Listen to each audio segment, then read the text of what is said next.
Dans l'équipe Soja Sun, on utilise le Compex régulièrement, que ce soit en récupération, en échauffement, en travail de force, mais également dans la prise en charge des pathologies qu'on est amené à rencontrer tout au long de la saison.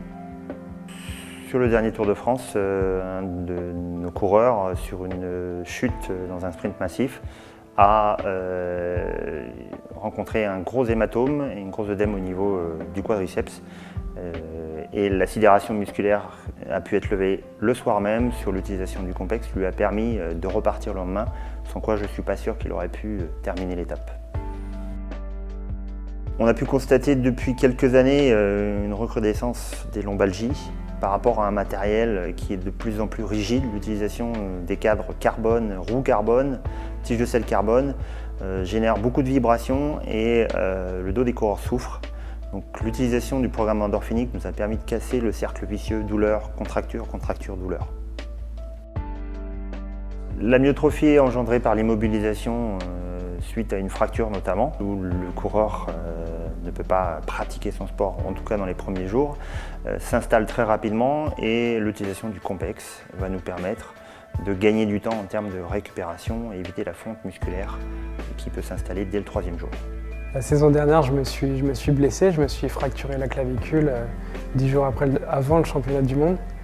Donc j'avais pas forcément envie de rester très longtemps en convalescence et vite remonter sur mon vélo. Donc j'ai utilisé le Compex pour justement pas perdre de muscles et vraiment de perdre un minimum dans mon entraînement. Donc je l'ai utilisé dès mon retour du bloc opératoire dans ma salle d'hôpital. Et voilà, je suis remonté 6 jours après sur mon vélo et j'ai eu l'impression de redémarrer comme avant et de ne pas avoir perdu grand-chose. On a fréquemment rencontré chez nos coureurs immobilisés suite à des blessures, des problèmes de syndrome rotulien. On a donc utilisé le programme de force pour cette prise en charge.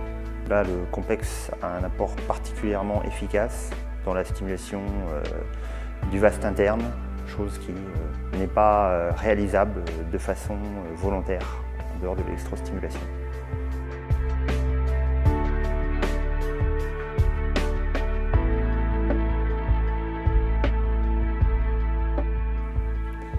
La prise en charge du syndrome rotulien chez nos coureurs s'effectue en 3 phases.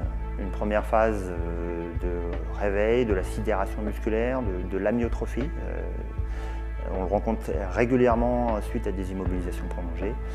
Une deuxième phase où on va travailler sur un travail dynamique, toujours infradouloureux, dans des amplitudes inférieures à 30 degrés de flexion.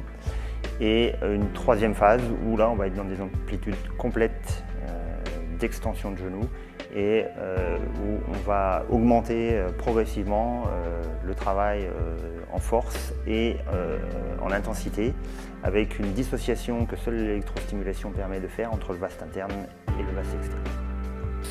Ce type de séance s'inscrit dans un protocole global de rééducation. On y associe les étirements, le travail des ischio-jambiers, un travail proprioceptif.